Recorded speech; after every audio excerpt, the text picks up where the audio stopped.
Здравствуйте, дорогие друзья. Не знаю, как вы меня сейчас видите. Я себя видеть не могу, потому что я снимаю с телефона, со смартфона, а экран находится с противоположной стороны. И я пытался сделать первый дубль этого видео, скажем так, с переключением с одной камеры на другую, с передней на заднюю, но почему-то во время записи мой смартфон отказывается это делать. Поэтому приходится сразу снимать на заднюю камеру, вот, и чтобы, скажем так, это было удобнее. А это видео я записываю в связи с тем, что мне пришла посылка. Пришла эта посылка из Москвы от Алексея. Некоторые из вас его знают, многие, наверное, не знают. Но я вот, кстати, не знаю, что это за посылка, что там внутри, я только могу догадываться. Посылка, кстати, пришла не только мне в эти дни, она пришла еще нескольким людям, моим друзьям. А, Эта посылка, она, кстати, пришла еще, наверное, позавчера. Да, не вчера, нет, да, позавчера. Но я ее не смог вот эти дни забрать. Забрал ее только сегодня после обеда.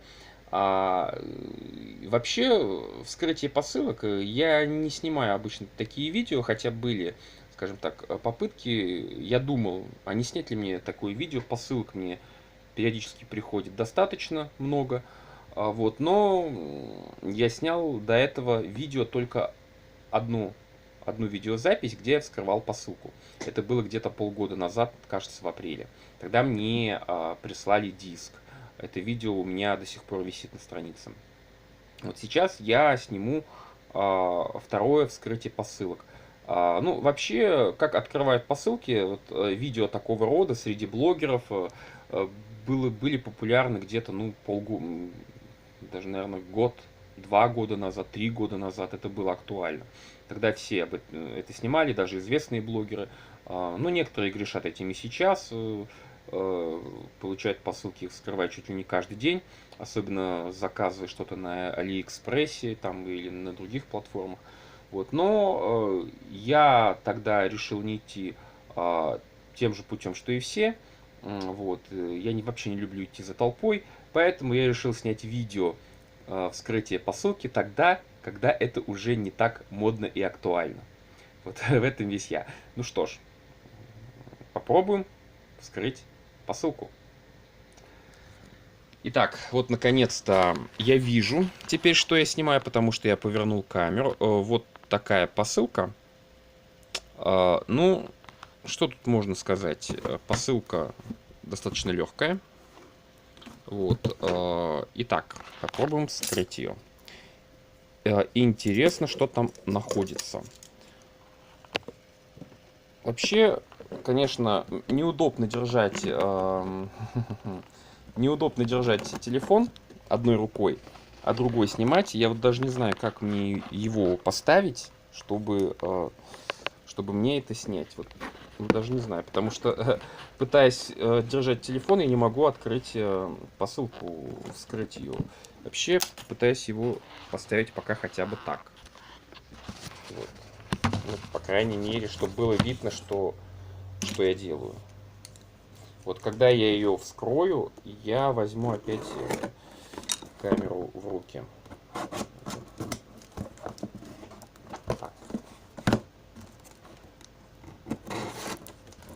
Вообще, когда почтовые сотрудники обклеивают посылки вот этим своим скотчем фирменным, где написано «Почта России», вот этот скотч, он всегда скрывает те места стыков, которые надо вскрывать. И сложно понять, где конкретно резать. То есть, где открывающаяся часть коробки. Пытаешься вот ее найти методом тыка. Так.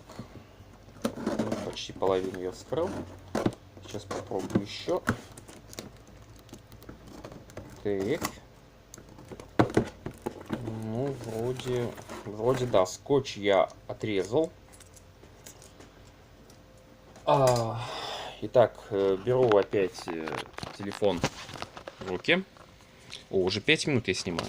Итак, я вскрыл скотч. Вот что у нас в итоге внутри. Так, внутри у нас еще одна картонка. Так, что-то белое. Так, так, ну, чисто внешне это что-то квадратное и похожее, ну, я не знаю, на CD-диск, наверное, да? Вот, ну, что-то внутри, да, что-то похожее на диск. Сейчас посмотрим. Тут он весь залеплен скотчем, мне придется, я не знаю, опять класть камеру. Сейчас уберу коробку. Придется опять класть камеру, чтобы вам показать, как я открываю его. Так, ну, наверное, буду открывать ножницами уже, потому что ножичком это не совсем удобно. Надеюсь, вам видно. Я вот не вижу, что я снимаю, потому что у меня экран с другой стороны телефона. Так, замотано в белую, как это называется, не тряпочку, что-то такое. В общем, упаковочный материал белый такой. Я не знаю, тут он очень все так... Эта посылка вся замотана. Я не знаю, с какой стороны подлезть, чтобы ее вскрыть быстрее. Так, так, так. Так, ну вроде все скотчи. Вроде все скотчи я отрезал. Итак, беру телефон опять. Надеюсь, больше внутри скотча нету. Сейчас буду вскрывать. Я, конечно, не все дорезал. Ну ладно, надеюсь, я смогу достать. Ага, не так-то все просто. Тут еще вот упаковка, она вся такая запутанная. Так, так, так. Так, ну действительно что-то похожее на диск. Блин. Так, так, так, так, так. Как же сложно скрывать посылки одной рукой, когда в другой ты снимаешь. Действительно, надо было поставить штатив, но мне было лень. Итак, та-та-там, это диск. Забавно. Забавно, я даже не знаю, как вам показать, чтобы лучше было видно. Ну, вообще прикол. Я даже не ожидал такую. Это действительно похоже на компакт-диск, да. Упаковка такая же. То есть Алексей нам прислал фирменный диск. Я не знаю, где он издался, на какой студии звукозаписи. То есть тут, по всей видимости, песни Яка Йолы. Вот, кто знает этого певца, тот знает. Вот, ну, конечно, плохо фокусируется. Здесь у нас, вы видите, наверху Mix KZN2, то есть это у нас проходила сходка в 2015 году. Вот здесь у нас вот мои друзья, все, которые участвовали в этой сходке в Казани, приехавшие со всей России практически. Вот, ну, неожиданно, спасибо, Лёша, не ожидал это получить. Вот здесь у нас вот песни, так, ну, вообще, ну, не фокусируется, да. Не фокусируется, чтобы чтобы он сфокусировался, мне нужно нажать на экран, но я не могу, потому что держу диск в одной руке, а телефон в другой. Ну вот немного сфокусировалось. Ну, слушать сейчас диск на видео я не буду, потому что это очень долго. Вот, но вообще посылка порадовала. Очень приятно получить и очень неожиданно. Так что спасибо, Алексей, за посылку, за бандероль. Сейчас я ее прослушаю. И я не знаю, что пришло остальным нашим вот участникам вот этой сходки. Я знаю, что они тоже, кто-то уже получил, кто-то вот только вот-вот получит вот эти посылки. Они всем вроде были разосланы. Я думаю, что они, наверное, получили то же самое примерно. Вот, так что спасибо.